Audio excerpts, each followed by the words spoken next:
Hello दोस्तों, आज हम बताने वाले हैं कक्षा 9 के गणित सब्जेक्ट के एक्सरसाइज 1.2। चलिए अब हम वीडियो को स्टार्ट करते हैं। प्रश्नावली 1.2। नीचे दिए गए कथन सत्य है या असत्य है, कारण के साथ अपने उत्तर दीजिए। पहला का पहला क्वेश्चन पूछ रहा है, प्रत्येक अपरिमेय संख्या एक वास्तविक संख्या होती है। तो प्रत्येक अपरिमेय संख्या वास्तविक संख्या होती है। यहाँ होती है सत्य है। अब सत्य है तो कारण भी पूछ रहा है कि क्यों अपरिमेय संख्या वास्तविक संख्या होती है। तो क्योंकि वास्तविक संख्याओं का संग्रहण परिमेय संख्या और अपरिमेय संख्या से बना होता है। यानी वास्तविक संख्या का संग्रहण परिमेय और अपरिमेय दोनों संख्या से बना होता है, इसलिए अपरिमेय संख्या वास्तविक संख्या होती है। नंबर 2, संख्या रेखा का प्रत्येक बिंदु रूट m के रूप का होता है, जहां m एक प्राकृत संख्या है। इसका आंसर लिखिए असत्य। असत्य है क्योंकि कोई भी ऋण संख्या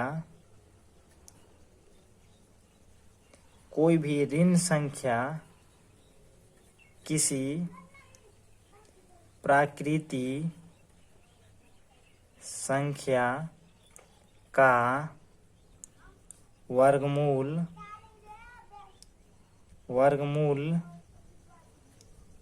नहीं हो सकती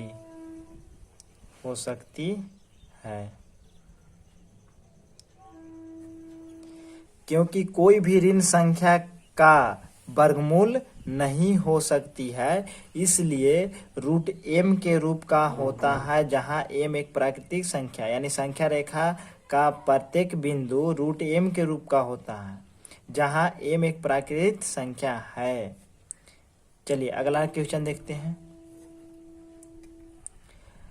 प्रत्येक वास्तविक संख्या एक अपरिमेय संख्या होती है। नहीं, यानी असत्य। असत्य। अब क्यों नहीं होती है लिखिए, क्योंकि वास्तविक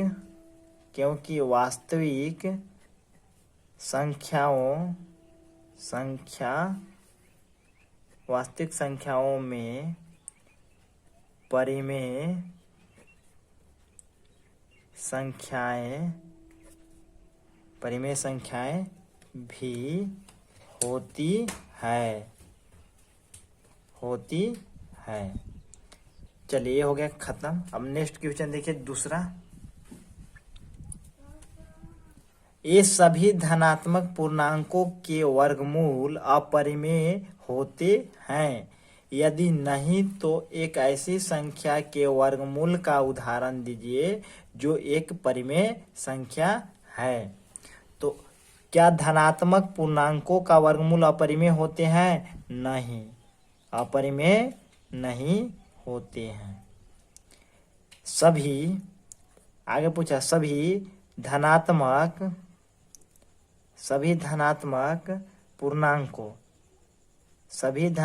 पूर्णांकों के वर्गमूल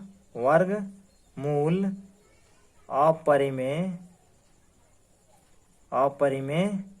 नहीं होते हैं। एग्जाम्पल के लिए, जैसे रूट 1 यानी 1 का वर्गमूल 1 हो जाएगा। दूसरा रूट 4 यानी रूट 4 का वर्गमूल 2। जैसे रूट यहाँ 4 है, रूट 4 का लिखते हैं 2 गुने 2, यानी ये जोड़ा होता है तो एक बाहर निकल जाता है, यानी वर्गमूल में जब जोड़ा होता है तो एक बाहर निकल जाता है, इसलिए 2। उसी प्रकार रूट 9 का, तो रूट 9 का 3 यानी 3 × 3, तो ये जब रूट में है तो इस जो जोड़ा लगता है, जोड़ा का सिंगल यहाँ पे निकल जाता है। उसी प्रकार रूट 16 का भी 4 गुने 4, तो ये डबल जोड़ा है यानी ये सिंगल जोड़ा है, तो एक यहाँ पे बाहर निकल जाएगा। इसी प्रकार आप आगे कर सकते, ये हो गया आपका आंसर। चलिए तीसरा देखिए क्वेश्चन, दिखाइए कि संख्या रेखा पर √5 को किस प्रकार निरूपित किया जा सकता है। इसका सोल्व कीजिए। एक स्केल लेते हैं, एक संख्या रेखा बनाइए, एक संख्या रेखा बनाइए। इसमें 1-1 सेंटीमीटर पे बिंदु दे दीजिए, 1-1 सेंटीमीटर पे एक बिंदु दे दीजिए। अब इसमें एक मूल बिंदु लीजिए, मूल बिंदु 0। अब इसका लेफ्ट हैंड -1, लेफ्ट हैंड -1, -2, -3, -4, और द राइट हैंड 1, 2, 3, 4, इधर प्लस में इधर माइनस में। उसके बाद आप यहाँ से इसमें 2 इकाई यानी मूल बिंदु से 2 इकाई 1 और 2 यानी 2 सेंटीमीटर यहाँ पे आप जाइए।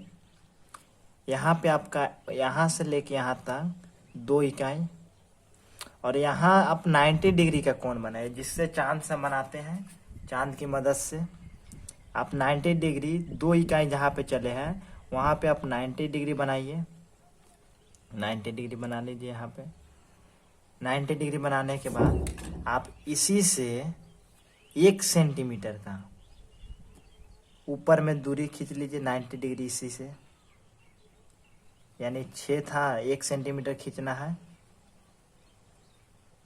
इससे 1 सेंटीमीटर खींच लिए। यहाँ पे लिख दीजिए 1, इसका नाम दे दीजिए A, B, और इसका नाम दे दीजिए C, और इससे इसको मिला दीजिए, इससे इसको मिला दीजिए।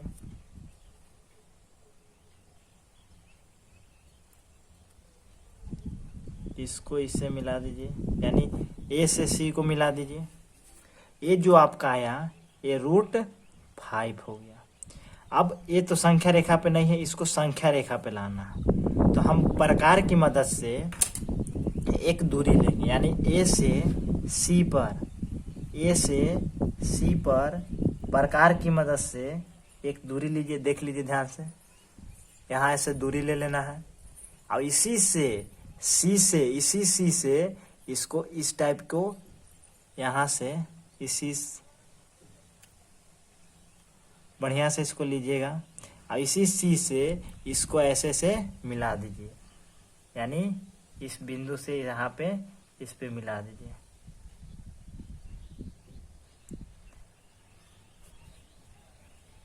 इसको नाम दे दीजिए D, इसको नाम दे दीजिए D, और यहाँ से AC बराबर, AC आपका √5 था।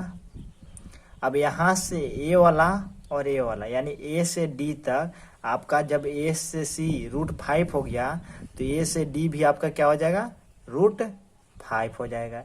यानी इसलिए AC बराबर AD बराबर √5, यानी AD बराबर √5। चलिए अब इसी से आप देख लीजिए इस पे। चलिए अब हम पाइथागोरस परिमेय से देखते हैं। पाइथागोरस परिमेय से कर्ण स्क्वायर बराबर आधार स्क्वायर प्लस लंब स्क्वायर, ये आपका फार्मूला होता है। अब इस फिगर में हम देख लीजिए कि ऊपर वाला कर्ण, ये वाला लंब हो गया आपका 1 सेंटीमीटर, आधार 2 सेंटीमीटर। तो कर्ण आपका कर्ण स्क्वायर, आधार आपका दिया गया 2 लिख दिए, लंब आपका है 1 लिख दिए। अब यहाँ पे कर्ण आपका √5, यहाँ पे कर्ण √5 है, इसको यहाँ पे नहीं लिखना है, क्योंकि आपको संख्या रेखा में क्वेश्चन बोला है कि किस प्रकार निरूपण करना है, इसलिए इसको हमको निकालना है। तो यहाँ पे 2 का स्क्वायर करेंगे तो 4, 1 का स्क्वायर करेंगे तो 1, यानी यहाँ पे 2 नहीं लिख देना कि 1 गुने 1 2 हो गया। गुना आप करिएगा तो 1 से किसी भी संख्या में गुना करिएगा तो उतना ही होगा। तो यहाँ पे 1 4 और 1 को जोड़ दीजिए 5। अभी जब स्क्वायर हटता है यानी कर्ण, यहाँ पे स्क्वायर हटेगा तो इधर आपका रूट में आ जाता है। या एक नियम ये हो गया। यहाँ पे आप दूसरे तरीके से कर सकते हैं कि कर्ण स्क्वायर है तो आप स्क्वायर से दोनों बगल मल्टीपल कर सकते हैं। जैसे देख लीजिए यहाँ पे दूसरे तरीके से कर्ण स्क्वायर बराबर इधर 5 था तो आप इधर दोनों तरफ से यानी रूट से, यानी रूट आपसे गुना कर सकते हैं, यानी रूट से। तो यहाँ इस स्क्वायर से ये रूट कट जाएगा तो यहाँ क्या बचेगा, सिर्फ कर्ण बचेगा। अब यहाँ पे रूट से जब मल्टीपल इसको करिएगा तो रूट 5 हो जाएगा, यानी रूट 5। तो इस ये भी तरीका है और यहाँ पर भी है। तो सबसे अच्छा है यहाँ पे कि यही जो कर्ण स्क्वायर है इधर हटा दीजिएगा, रूट में आ जाएगा रूट 5। चलिए इससे अगले क्वेश्चन देखिए चौथा। चलिए चौथा क्वेश्चन देखिए। क्वेश्चन देखिए आपका दिख रहा है, इस पे इसको पढ़िए आप। कक्षा के लिए क्रियाकलाप करना है, वर्गमूल सर्पिल की रचना करना है।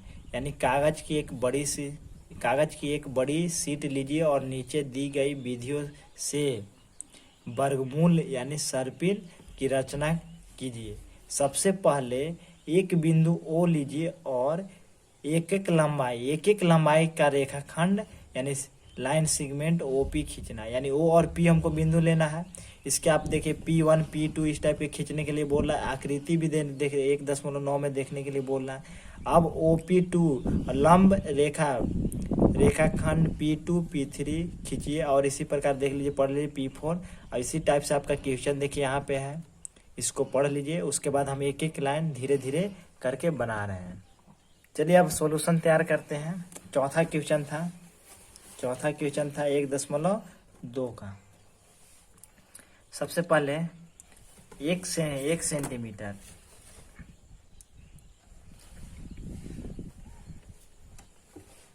सबसे पहले 1 सेंटीमीटर खींच लीजिए। ध्यान से इसको देखिएगा। 1 सेंटीमीटर खींच लीजिए। इसको नाम दीजिए O और इसको P दे दीजिए। O और P पे आप चांद की मदद से, इस पे P पे आप चांद की मदद से 90 डिग्री का कोण बनाइए।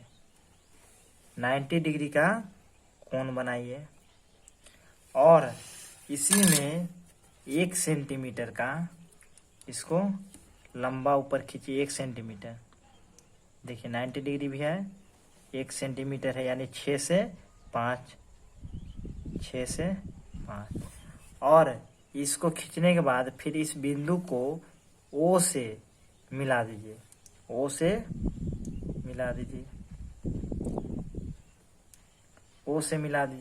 ये भी आपका 1 सेंटीमीटर था, ये भी आपका 1 सेंटीमीटर था। यहाँ पे P है तो यहाँ पे नाम दे दीजिए P1। अब ये आपका जो ये दूरी आया ये √2 आया है, यानी यहाँ पे आप लिख सकते हैं बगल में, यानी OP यानी O से P बराबर आपका 1 सेंटीमीटर है। फिर O से P1 यानी O से P1 आपका √2 आया है। अगला देखिए, इस पे आप लाइन खींचिए। यहाँ पे आप 90 डिग्री का कोण, फिर से चांद से यहाँ पे आपका 90 डिग्री का कोण बनाना। देखिए 90 डिग्री का कोण बनाते समय इसी पे रखना है।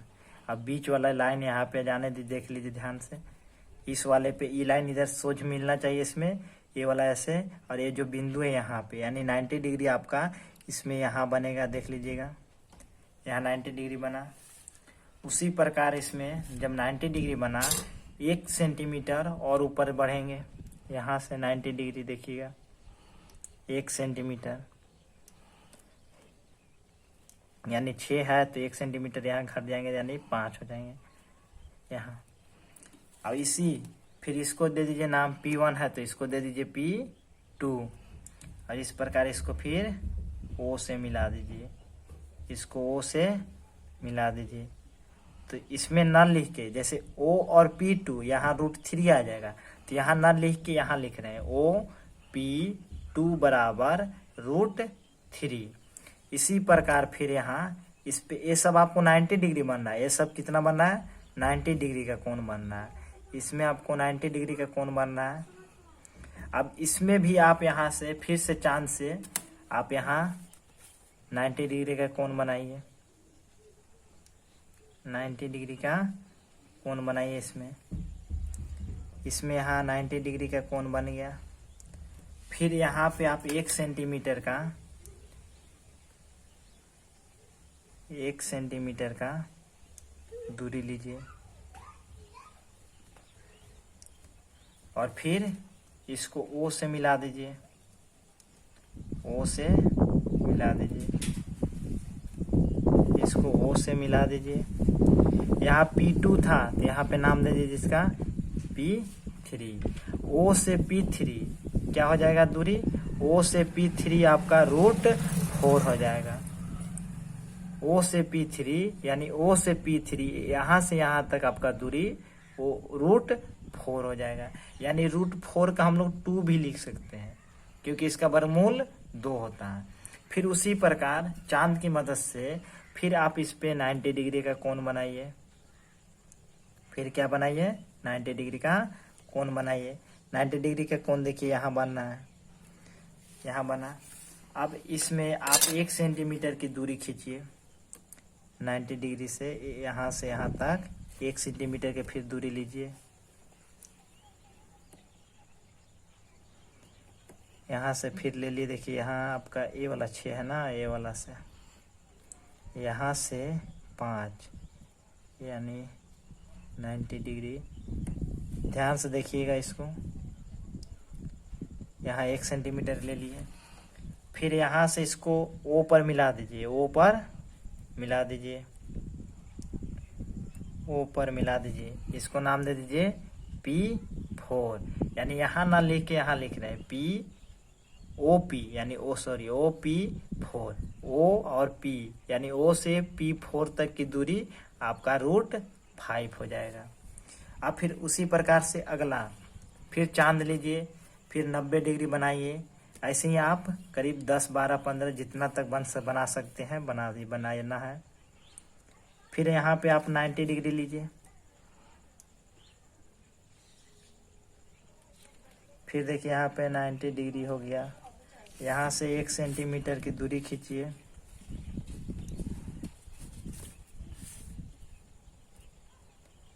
एक सेंटीमीटर की दूरी खींचिए, यानी यहाँ से यहाँ तक 8। फिर इसको O से मिला दीजिए, O से इसको फिर मिला दीजिए। ये हो जाएगा आपका P5। क्या हो जाएगा, P5। यहाँ लिख दीजिए OP5 बराबर √6। चलिए इसके बाद फिर हम यहाँ से इसके आगे 1 सेंटीमीटर का मतलब सॉरी यहाँ पे पहले 90 डिग्री का कोण बनाइए। इस पे 90 डिग्री का देखिए कोण बन गया। यहाँ पे 90 डिग्री का कोण बनने के बाद 1 सेंटीमीटर लीजिए दूरी, 1 सेंटीमीटर की दूरी लीजिए, यानी 7 से 6 तक, यानी यहाँ से यहाँ तक लेना है। ये दूरी ले लीजिए। फिर आपको इसको मिला दीजिए। इसी प्रकार आप अपने मन से कर सकते, 10 जाइए, 15 जाइए, 17 जाइए, यहाँ P6 तक। तो यहाँ O से P6 इक्वल टू कि मैंने कितना दूरी हो जाएगा यहाँ से यहाँ तक, तो आपका √7 हो जाएगा। इसी प्रकार आप आगे बनाते जाइएगा। आप करीब √OP10 तक भी बना सकते हैं, OP11 से भी बना सकते हैं। चलिए ये हो गया आपका लास्ट आंसर हो गया।